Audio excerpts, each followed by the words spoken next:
Il y a un moment où tu réalises que le téléphone qui sonne ne te rend plus heureuse, ça te fatigue. J'ai 83 ans. Je m'appelle Marguerite et hier, ma fille m'a appelée pour me dire que je deviens une ermite. Pas ces mots exacts, mais presque. Elle a dit que j'étais sociale avant, que j'appréciais les gens, que je disais oui aux choses. Et maintenant, je dis non à presque tout. Reste à la maison, me garde pour moi. Choisis le silence plutôt que la compagnie. Elle m'a dit qu'elle s'inquiète pour moi, que ce n'est pas sain, que je m'isole, isolement. Ce mot, comme si c'était une maladie, un symptôme, un problème à régler. Mais voilà ce qu'elle ne comprend pas, ce que personne ne semble comprendre, ce que je commence seulement maintenant à comprendre moi-même. Je ne m'isole pas, je sélectionne. Il y a une différence profonde. Et plus je vieillis, plus je réalise que ce retrait des gens, cette préférence pour ma propre compagnie, ce désir de laisser les invitations sans réponse, ce n'est pas de la solitude, pas de la dépression, pas un déclin, c'est de la psychologie. Psychologie profonde, bien étudiée, complètement normale, et il y a 7 raisons spécifiques. 7 changements psychologiques qui se produisent en vieillissant, qui font que tu veux, que tu as même besoin de plus de solitude, plus de calme, plus d'espace.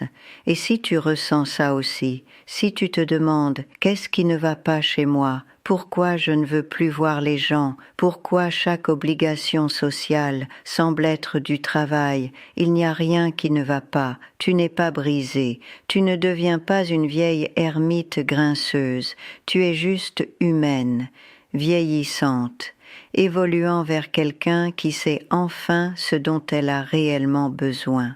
Et je vais te dire les 7 raisons. Parce qu'une fois que tu les comprends, une fois que tu vois que c'est normal, naturel, même sain, tu peux arrêter de te sentir coupable, arrêter de te forcer, arrêter de prétendre être quelqu'un que tu n'es pas. Quand Richard était vivant, notre calendrier était plein, toujours plein.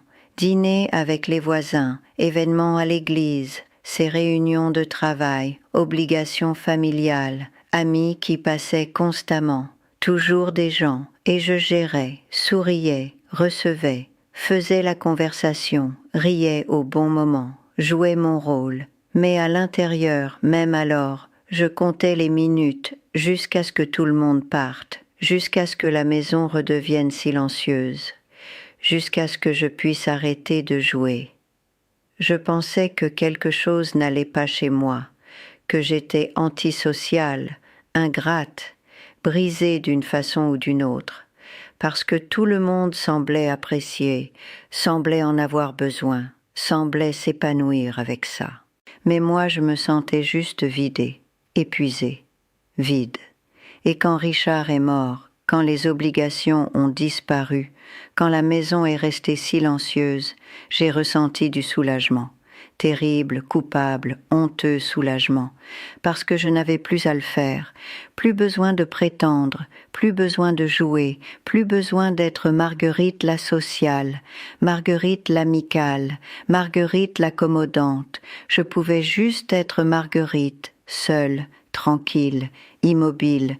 Mais mes enfants n'ont pas aimé ça, ont commencé à s'inquiéter, à suggérer des choses, à pousser des choses, centre pour seniors, club de lecture, groupe de l'église, opportunités de bénévolat, voyages, activités, des gens, toujours plus de gens. Ils m'ont dit que je devais rester engagée, rester sociale, que c'était important pour mon cerveau, pour ma santé, pour tout. Alors j'ai essayé, parce que peut-être qu'ils avaient raison, peut-être que je devenais trop isolée, trop renfermée, trop étrange. Première tentative d'être sociale à nouveau. Le centre pour seniors. Mardi matin, activité, communauté, socialisation. Léa m'y a conduite, m'a accompagnée comme si j'avais 5 ans. salle pleine de gens de mon âge ou plus vieux, tous occupés à faire des choses, à faire du bruit, jeux de cartes, bricolage, cours d'exercice, quelqu'un tentant de jouer du piano, et le bruit, oh, le bruit, conversation qui se chevauche, rire, le piano, une télévision, tout à la fois, en compétition, en collision. Femme à la porte, une bénévole avec un sourire éclatant m'a conduite à une table.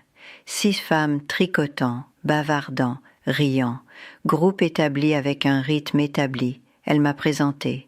Elles ont souri poliment, puis sont retournées à leur conversation, leurs blagues, leur monde. Et je me suis assise à regarder, une étrangère, invisible, juste là. Une femme nommée Diane s'est finalement tournée vers moi, a demandé si je tricotais. Non, a demandé si j'aimais les cartes. Pas particulièrement. A demandé si je voulais essayer le cours d'exercice. Certainement pas. Elle n'a plus eu de questions à poser et s'est retournée vers ses amis, vers sa conversation. Et je suis restée assise pendant 40 minutes, ne ressentant rien, sauf la fatigue. Tellement fatiguée. C'est là que la première raison psychologique s'est révélée à moi. Ton cerveau se recable littéralement pour préférer la profondeur à l'étendue. Les neurosciences, vraies neurosciences, montrent ça. En vieillissant, ton cortex préfrontal, la partie qui gère le comportement social et le filtrage social, change. Tu deviens moins intéressé par le maintien de nombreuses connexions superficielles et plus intéressé par l'approfondissement du petit nombre qui compte. Ça s'appelle la théorie de sélectivité socio-émotionnelle. Ça sonne sophistiqué, mais c'est simple. Quand tu es jeune, tu collectes les gens comme une assurance. Construis des réseaux, fais des connexions, au cas où, pour l'avenir. Mais quand tu es plus vieille, quand l'avenir est plus court, tu n'as pas besoin d'assurance, pas besoin de réseau. Tu as besoin de sens, de profondeur, de vérité.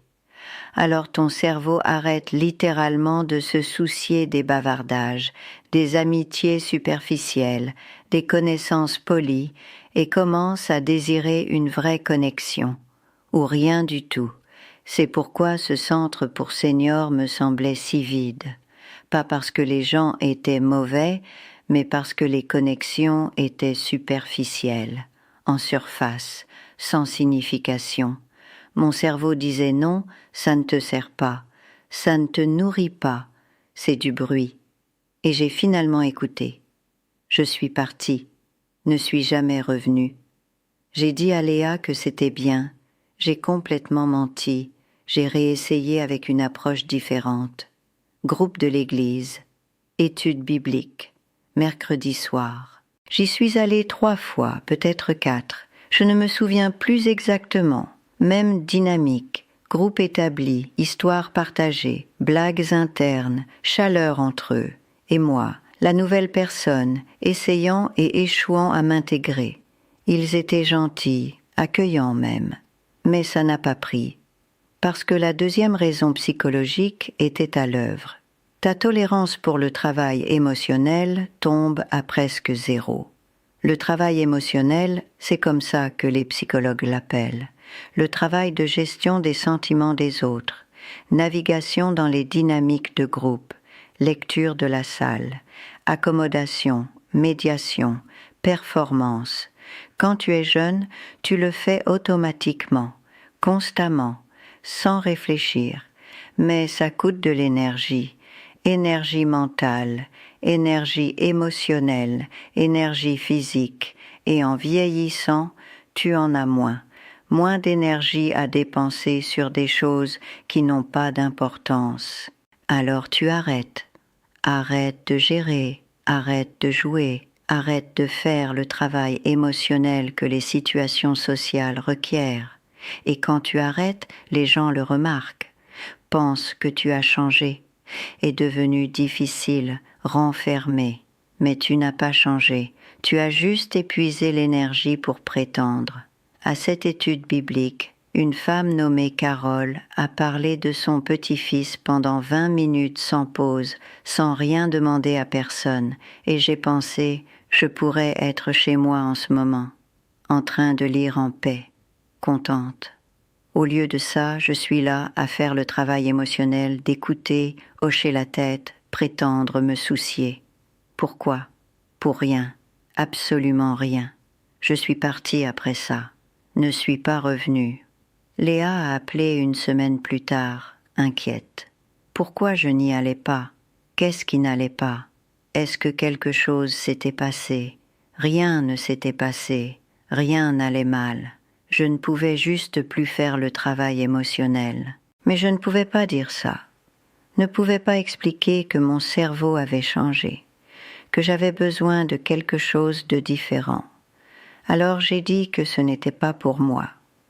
Et elle a soupiré ce soupir déçu. Puis David, mon aîné, a essayé une tactique différente, m'a inscrite sans demander, voyage pour seniors, tour en bus, sites historiques, 3 jours, 20 personnes, déjà payées, déjà arrangées, déjà décidées pour moi. Alors j'y suis allée, parce que qu'est-ce que je pouvais faire d'autre ? Et c'était exactement aussi affreux que je le craignais, pire même. C'est là que la 3e raison psychologique est devenue cristalline. Ton besoin d'autonomie s'intensifie dramatiquement. Quand tu es jeune, tu es constamment en train de négocier, faire des compromis, accommoder les besoins, désirs, horaires des autres. Partenaires, enfants, employeurs, amis, famille, société. Ta vie n'est pas complètement à toi, ne l'a jamais vraiment été. Mais en vieillissant, quand les obligations disparaissent, quand les rôles changent, quand la liberté arrive enfin, ton besoin d'autonomie, de contrôle, de choisir ta propre vie s'intensifie, devient essentiel, et tout ce qui menace ça semble insupportable. Ce voyage en bus, c'était 3 jours d'activités programmées, socialisation forcée, repas en groupe, place assignée, quelqu'un d'autre décidant quand je me réveillais, quand je mangeais, où j'allais, avec qui je m'asseyais, et j'ai détesté chaque minute, chaque seule minute. Pas parce que les activités étaient mauvaises ou que les gens étaient terribles, mais parce que mon autonomie avait disparu, complètement disparu. Et à 83 ans, après une vie de compromis, d'accommodation, de faire ce dont les autres avaient besoin, je ne pouvais pas abandonner le petit bout d'autonomie que j'avais finalement revendiqué. Une femme dans le bus, Éléonore, s'est attachée à moi comme si nous étions amis, partenaires. Bras dessus, bras dessous, voulait s'asseoir ensemble, manger ensemble, visiter ensemble, constamment, et je ne pouvais pas m'échapper, ne pouvais pas dire, s'il vous plaît, laissez-moi tranquille sans sembler cruelle, impolie, mauvaise. Alors j'ai enduré, souri, prétendu, pendant qu'à l'intérieur je criais. 3e jour, j'ai à peine survécu. Suis rentrée ce soir-là, suis entrée dans ma maison et ai pleuré, de soulagement, d'épuisement, du poids de la prétention enfin levée. David a appelé le lendemain, joyeux, attendant de bonnes nouvelles. Comment c'était? Est-ce que je m'étais amusée? Avais-je fait des amis? Étais-je contente d'y être allée? Et j'ai dit que c'était bien. Autre mensonge. Mais qu'est-ce que j'étais censée dire? Que je préférerais mourir plutôt que de refaire ça. C'est là que j'ai réalisé quelque chose de fondamental, quelque chose de libérateur. La 4e raison psychologique. Ton identité passe de la validation externe à la validation interne. Quand tu es jeune, ton identité vient de l'extérieur, des rôles, mère, épouse, employée, amie, voisine, de ce que tu fais pour les autres, comment les autres te voient, ce dont les autres ont besoin de toi. Mais en vieillissant, quand ces rôles s'estompent, changent, disparaissent, ton identité doit venir d'ailleurs, de l'intérieur, de qui tu es seul, sans les rôles, sans la performance. Et ce changement est profond. Change la vie, libérateur, parce que soudainement tu n'as plus besoin que les autres te disent qui tu es, ce que tu vaux, si tu comptes. Tu le sais juste, de l'intérieur, de toi-même. Et quand ça arrive, les obligations sociales perdent leur pouvoir, leur attraction, leur sens. Tu n'as pas besoin d'aller aux choses pour prouver que tu es encore vivante, engagée, précieuse. Tu sais déjà que tu as de la valeur, de l'intérieur, de toi-même. Alors tu peux dire non sans culpabilité, sans peur, sans avoir besoin d'expliquer.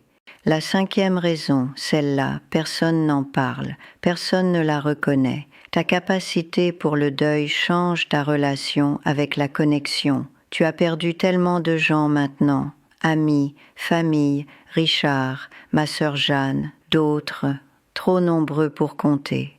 Chaque perte prend un morceau de ton monde social et laisse une blessure qui ne guérit jamais vraiment. Et voilà la vérité silencieuse, terrible. Une partie de toi ne veut pas reconstruire, ne veut pas de nouvelles connexions, nouvelles amitiés, nouveaux risques, parce que nouvelle connexion signifie nouvelle perte, éventuellement, toujours. Et tu es fatigué de perdre, fatigué du deuil, fatigué de t'ouvrir seulement pour voir ça finir. Alors tu te protèges en te retirant, en restant seul où c'est sûr, pas parce que tu n'aimes pas les gens, mais parce que tu ne peux pas supporter une autre perte. Ce n'est pas abandonner, c'est de l'autopréservation, autopréservation émotionnelle. La 6e raison, physique mais psychologique aussi, ton traitement sensoriel change et les foules deviennent accablantes. Ton cerveau, en vieillissant, traite la stimulation différemment. Environnement bruyant, conversations multiples, lumière vive, mouvement, bruit. Tout ça devient plus difficile à traiter, plus difficile à filtrer, plus difficile à gérer. Ce qui était excitant, énergisant, social devient maintenant chaotique, accablant, épuisant. Ton système nerveux ne peut littéralement plus gérer ce qu'il gérait avant, ne peut plus filtrer, ne peut plus faire face. Alors les rassemblements de groupes, fêtes, restaurants, même petits groupes, ils te drainent plus vite, plus profondément qu'ils ne l'ont jamais fait. Pas parce que tu es antisocial, mais parce que ton cerveau a changé, ton corps a changé. Et te protéger du surmenage n'est pas de la faiblesse, c'est de la sagesse. La 7e raison, la plus importante, celle qui lie tout ensemble. Tu comprends enfin que la solitude n'est pas l'isolement, c'est la clarté. Il m'a fallu 83 ans pour apprendre ça, 83 ans. Mais je comprends enfin. Être seul n'est pas la même chose qu'être isolé. L'isolement, c'est vouloir de la connexion et ne pas l'avoir. La solitude, c'est choisir ta propre compagnie et la trouver suffisante. Et la solitude apporte la clarté, la paix, la vérité. Dans le calme, tu peux enfin t'entendre, après des décennies de bruit. Peux penser tes propres pensées, ressentir tes propres sentiments, être ta propre personne, sans performer, sans gérer, sans accommoder, juste être toi-même, seule, entière. Et ce n'est pas de l'isolement, c'est la liberté, la libération, la paix. En fait, tout ça, les 7 raisons, j'en ai parlé en détail dans ce livre, Le Code de la liberté. J'ai passé des mois à l'écrire, à faire des recherches, à essayer de comprendre pourquoi je me sentais comme ça, si c'était normal, acceptable. Et ça l'est, c'est vraiment normal, naturel, même sain. Je l'ai publié il y a quelques semaines. Le lien est dans le commentaire épinglé. Et les réponses, les emails, les messages, ils ont été accablants de la meilleure façon. Une femme nommée Claire de Bretagne a dit qu'elle a 68 ans, s'est sentie coupable pendant des années d'éviter ses vieilles amies. Le livre lui a fait réaliser qu'elle n'était pas brisée, juste sélective. Un homme nommé Michel de Provence a dit que ses enfants ont arrêté de le pousser à rejoindre des choses après qu'il leur ait montré le chapitre sur l'autonomie. Une femme nommée Jennifer de Normandie a dit qu'elle a pleuré en lisant la section sur le deuil, a enfin compris pourquoi elle ne pouvait pas se faire de nouvelles amies après la mort de son mari. Ce n'était pas de la faiblesse, c'était de la protection. Et lire ces messages, savoir que j'ai aidé quelqu'un à se sentir moins seul, moins mauvais, ça signifie tout, plus que je ne peux dire. Je pourrais encore le retirer, toujours terrifié d'être trop visible, trop exposé, trop vulnérable, mais pour l'instant il est là, parce que Claire en a besoin, Michel en a besoin, Jennifer en a besoin, et peut-être que vous en avez besoin aussi. Maintenant ma vie semble si différente d'il y a 5 ans, 10 ans, calendrier presque vide, téléphone presque silencieux, porte presque fermée, et je suis heureuse, profondément, véritablement heureuse. Sarah à 2 maisons d'ici envoie encore un texto chaque matin. Bonjour, je réponds, bonjour. C'est suffisant, plus que suffisant. Emma visite parfois après l'école, s'assoit sur ma terrasse, me parle de sa journée, de son institutrice, de ses amis. J'écoute, vraiment écoute, parce qu'il n'y a qu'une seule elle, donc je peux lui donner tout. C'est le cadeau de la solitude, de la sélectivité, de dire non à la plupart des choses. Tu peux dire oui pleinement, complètement, aux quelque chose qui compte. Pas besoin de 20 amis, pas besoin de week-ends chargés, pas besoin d'activités constantes, besoin de ça, ce calme, cette paix, ce choix. Et si les gens pensent que je suis seule, pensent que je décline, pensent que quelque chose ne va pas, c'est bien, vraiment bien. Leur inquiétude vient de ne pas comprendre ces 7 changements psychologiques, mais je comprends maintenant, enfin. Et c'est ce qui compte, je ne suis pas brisée, pas en déclin, pas en train de devenir une ermite. J'évolue, je fleuris même, à 83 ans, je fleuris enfin, me débarrassant de tout ce qui ne me sert pas, tout ce qui me draine, tout ce qui est faux, et ce qui reste, c'est moi, juste moi, tranquille, contente, entière, enfin entière. Je pense parfois à cet été de 74, quand j'avais 32 ans. Penser qu'être sociale voulait dire être normale, saine, heureuse. Je n'ai jamais imaginé qu'à 83 ans je trouverais plus de joie dans le silence que dans la conversation, plus de paix seule qu'entourée. Mais c'est le cas, et c'est beau, vraiment beau. Je suis reconnaissante pour cette compréhension, pour ces 7 raisons, pour la permission que je me suis finalement donnée, de choisir la solitude plutôt que la performance, la paix plutôt que l'obligation, moi-même plutôt que les attentes de tous les autres, reconnaissante pour Sarah et Emma, les quelques-unes qui comprennent, qui ne poussent pas, qui ne jugent pas, reconnaissante même pour les années que j'ai passées confuses, coupable, pensant que quelque chose n'allait pas chez moi, parce que ces années m'ont menée ici, à cette compréhension, cette paix, cette vérité, et maintenant je peux aider les autres à la trouver aussi, à travers le livre, à travers le partage de ça. Merci d'avoir été avec moi, d'avoir écouté ces 7 vérités dont personne ne parle. Le livre, le code de la liberté. Tout y est, les 7 raisons expliquées, validées, honorées. Le lien est dans le commentaire épinglé. Je pourrais encore le retirer. Toujours peur du jugement, d'être trop exposé. Mais pour l'instant, il est là, si vous en avez besoin. Si vous ressentez cette attraction vers la solitude et vous demandez si vous êtes normal, vous l'êtes. Vous êtes complètement, merveilleusement, normalement humaine. Si vous voulez être avec moi à nouveau, je serai là, toujours tranquille, toujours en train de choisir, toujours moi-même. Prenez soin de vous, quoi que cela signifie pour vous.